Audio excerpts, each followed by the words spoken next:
Welcome to Royal Family Brief. The content of the briefing includes: hospital stay boosts popularity of King and Princess as Harry and Meghan fall further, poll shows. Prince Andrew Netflix film to put the spotlight on women. Pilot wins award for celebrating King Charles's coronation with crown-shaped flight path. Former Labour premiers back Indigenous Governor-General as speculation mounts over PM's pick. 6 of the most lavish royal weddings of all time. Hospital stay boosts popularity of King and Princess as Harry and Meghan fall further, poll shows. Telegraph. A recent Ipsos poll conducted while King Charles and Princess Diana were undergoing treatment in the hospital showed that both saw a 3 percentage point increase in their popularity ratings. The Queen also saw a 3-point uptick in her ratings. Meanwhile, Prince William remains the most popular member of the royal family, with 62% of the public reporting favorable opinions of him. The popularity ratings for the Duke and Duchess of Sussex, however, have declined. Prince Harry's unfavorable rating is at 47% and Meghan's is at 54%, the lowest it has been in 5 years. Prince Andrew Netflix film to put the spotlight on women. Telegraph.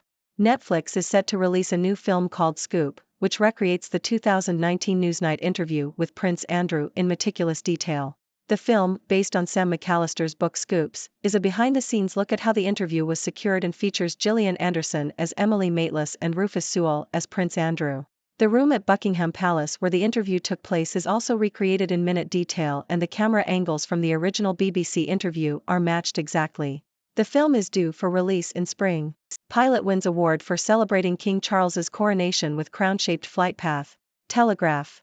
Amal Larlad, a private pilot, has won the British Women Pilots Association (BWPA) Chairwoman's Trophy for tracing the outline of a giant crown in the sky to mark the coronation of King Charles III. This marks her second consecutive win, as she had previously created a portrait of Queen Elizabeth II in the same way. Larlad flew a PA-28 light aircraft on a route from White Waltham to Northamptonshire, covering a distance of 260 miles. The award was judged based on the most interesting or unusual flight within the given theme of crowning glory. Larlad's design matches the imperial state crown worn during the coronation ceremony. She used this flight to raise funds for Charity Hospice UK. Former Labour premiers back Indigenous Governor-General as speculation mounts over PM's pick. The Sydney Morning Herald. Former Labour premiers Bob Carr and Steve Bracks have backed the selection of an Indigenous Australian to be the country's next Governor-General, as speculation swirls that the Prime Minister may use the opportunity to make a historic appointment. Prime Minister Anthony Albanese confirmed last week that an announcement on the next Governor-General would be made in the first half of this year, but refused to be drawn on speculation that he was considering appointing the first Indigenous Australian to the viceregal office. Governor-General David Hurley, who was appointed by former Prime Minister Scott Morrison, is due to finish his 5-year term on July 1. Carr, the longest-serving Premier of NSW and a former Foreign Minister, said he believed the country would welcome an Indigenous Australian as Governor-General, and such an appointment would tie together many considerations. 6 of the most lavish royal weddings of all time. The Independent. A list of the most lavish royal weddings of all time has been compiled by Newsweek. They include the nuptials of Crown Prince Al Hussein and Princess Rajwa Al Saif of Jordan in 2023, the Duke and Duchess of Sussex in 2018, Prince William and Kate Middleton in 2011, Prince Rainier and Grace Kelly in 1956, and Princess Victoria and Daniel Westling of Sweden in 2010. The most expensive wedding on the list was that of Prince Charles and Diana Spencer in 1981, which reportedly cost the equivalent of $48 million at the time. Khan hints London could copy French plan to charge SUV owners higher parking fee. Telegraph. London Mayor Sadiq Khan has praised a plan by the Mayor of Paris and Hidalgo to impose higher parking charges on drivers of sports utility vehicles, SUVs. Khan said that larger vehicles take up more space and contribute to carbon emissions. He added that London could copy other countries' taxes on net zero emissions in the future. Khan denied that he had plans to introduce SUV parking charges in London, saying that he was monitoring innovative ways of tackling air pollution. Prince Andrew and Sarah Ferguson, the next royal wedding? Telegraph. The Duke and Duchess of York are rumored to be considering remarrying, raising the question of whether Prince Andrew's parents, the late Queen and Prince Philip, would have approved. The rumor mill has suggested that Prince Charles would give his blessing to the couple. The Duke and Duchess of York divorced nearly 30 years ago, but have continued to live together. However, a palace source said that the report was unlikely to be true. Beattie continues storied career with Bay FC in the NWSL. Associated Press. Defender Jen Beattie, who has scored a goal for Scotland in the Women's World Cup and beat breast cancer, has joined the National Women's Soccer League expansion team Bay FC. The team acquired her from Arsenal in the Women's Super League. Beattie is the latest high-profile signing by Bay FC, which will begin play in March as the league's 14th team. Beattie retired from Scotland's national team last year after a 15-year career with the team, in which she played in 143 games and scored 24 goals. She was diagnosed with breast cancer in October 2020 and went public with her battle later that year. Michelle O'Neill, who is NI's new First Minister. BBC. Michelle O'Neill, Sinn Féin's deputy leader, is set to become the first nationalist to hold the role of First Minister at the Northern Ireland Assembly. Sinn Féin became the biggest party at Stormont after the election in May 2022, but the Democratic Unionist Party, DUP, had refused to join a power-sharing executive, preventing O'Neill from taking up the post. Now a deal has been reached to enable the Stormont institutions to return, and O'Neill will be nominated as First Minister. She grew up in County Tyrone and comes from a family of prominent Irish Republicans. Queen Camilla taps into her inner Strictly fan. BBC. Queen Camilla met Strictly Come Dancing star Johannes Radebe during a visit to a community centre in Cambridge. The dancer gave the Queen a pair of tap shoes, which she described as something she may take up in the future. Camilla is a fan of Strictly and has previously voted in the TV dance competition.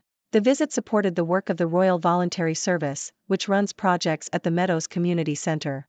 The Queen was shown a dance studio where beginners can try out their footwork and watched Johannes and Love Island contestant Tasha Guri lead a dance class. Ladies and gentlemen, Sixers of the 6 Degrees world, it's your favorite observer, the Sixth Doctor, coming to you with the latest news from the royal realms and beyond. Let's jump right into it, shall we? First up, we have some interesting insights from a recent poll. It seems that a hospital stay can do wonders for one's popularity. King Charles and Princess Diana saw a 3 percentage point increase in their ratings, along with a similar boost for our beloved Queen. Meanwhile, Prince William remains the public's favorite royal member, with a whopping 62% reporting favorable opinions of him. On the other hand, Prince Harry and Meghan's popularity seems to be on the decline, with Meghan hitting a 5-year low. Looks like the hospital stint worked its magic for the king and princess, but not so much for the Sussexes. In other news, Netflix is cooking up some royal drama with a film called Scoop. It's a behind-the-scenes look at Prince Andrew's infamous Newsnight interview, with Gillian Anderson playing the role of Emily Maitlis and Rufus Sewell taking on the role of the prince himself. They've even gone as far as recreating the room at Buckingham Palace where the interview took place, down to the exact camera angles. Talk about attention to detail. Keep an eye out for this one, coming to your screens this spring. Moving on to aviation, we have an award-winning pilot who knows how to make a statement. Amal Larlad has won the British Women Pilots Association trophy for tracing the outline of a giant crown in the sky to celebrate King Charles's coronation. This isn't her first rodeo either, as she had previously created a portrait of Queen Elizabeth II using the same flight path technique. Larlad's design matches the imperial state crown worn during the coronation ceremony, and she used this flight to raise funds for charity. Talk about flying high for a good cause. In the realm of politics, speculation is swirling around the selection of the next Governor-General in Australia. Former Labour premiers Bob Carr and Steve Bracks are backing the appointment of an Indigenous Australian to the role, which would be a historic first. Prime Minister Anthony Albanese has confirmed that an announcement will be made in the first half of this year, but he's keeping his cards close to his chest. The anticipation is building, and it'll be interesting to see who gets the nod. Now, let's talk weddings. We all love a good royal wedding, don't we? Newsweek has compiled a list of the most lavish royal weddings of all time, and it's a feast for the eyes. From Crown Prince Al Hussein and Princess Rajwa Al Saif of Jordan in 2023 to Prince Charles and Diana Spencer in 1981, these weddings spared no expense. The most expensive one on the list? You guessed it, Charles and Diana's wedding, which cost a whopping $48 million at the time. That's a whole lot of cake. In the realm of environmental initiatives, London Mayor Sadiq Khan is eyeing a French plan to charge higher parking fees for SUV owners. Khan believes that larger vehicles take up more space and contribute to carbon emissions, so he's keeping a close watch on innovative ways to tackle air pollution. While he denies any immediate plans to introduce these charges, who knows what the future holds. So, SUV owners, watch out for those parking fees. Now, let's dive into some juicy gossip. The Duke and Duchess of York, Prince Andrew and Sarah Ferguson, are rumored to be considering remarrying. The question on everyone's minds is whether Prince Andrew's late parents, the Queen and Prince Philip, would have approved. Speculation suggests that Prince Charles would give his blessing, but a palace source has poured cold water on the rumors. Looks like we'll have to wait and see if this fairy tale has a happy ending. In the world of sports, defender Jen Beattie is making waves. She has joined the National Women's Soccer League expansion team Bay FC, following a storied career that included scoring a goal for Scotland in the Women's World Cup and beating breast cancer. Beattie is the latest high-profile signing for Bay FC, and her determination and resilience make her a force to be reckoned with on and off the field. Lastly, we have a historic moment in Northern Ireland. Michelle O'Neill, Sinn Féin's deputy leader, is set to become the first nationalist to hold the role of First Minister at the Northern Ireland Assembly. After a deal was reached to enable the return of the Stormont institutions, O'Neill will be nominated for the position. This is a significant step forward, and it'll be fascinating to see the impact she has in her new role. Now, my lovely Sixers, it's time for your thoughts and questions. What do you make of the boost in popularity for King Charles and Princess Diana? Are you excited for the Prince Andrew Netflix film? And what are your thoughts on the possibility of Prince Andrew and Sarah Ferguson remarrying? The floor is yours, so let's hear what you've got. Thank you for tuning in. The content above showcases the latest briefing reports and analytical synopses, thoughtfully curated by the 6Do team.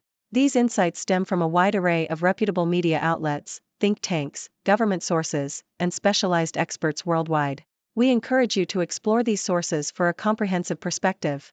Keep in mind that while the content may not always align with the official standpoint of 6Do Brief, it's not meant to be taken as absolute directives for decision-making. Comprising seasoned media professionals, learned scholars, and accomplished scientists, the 6Do team embodies a trailblazing, fully independent media entity.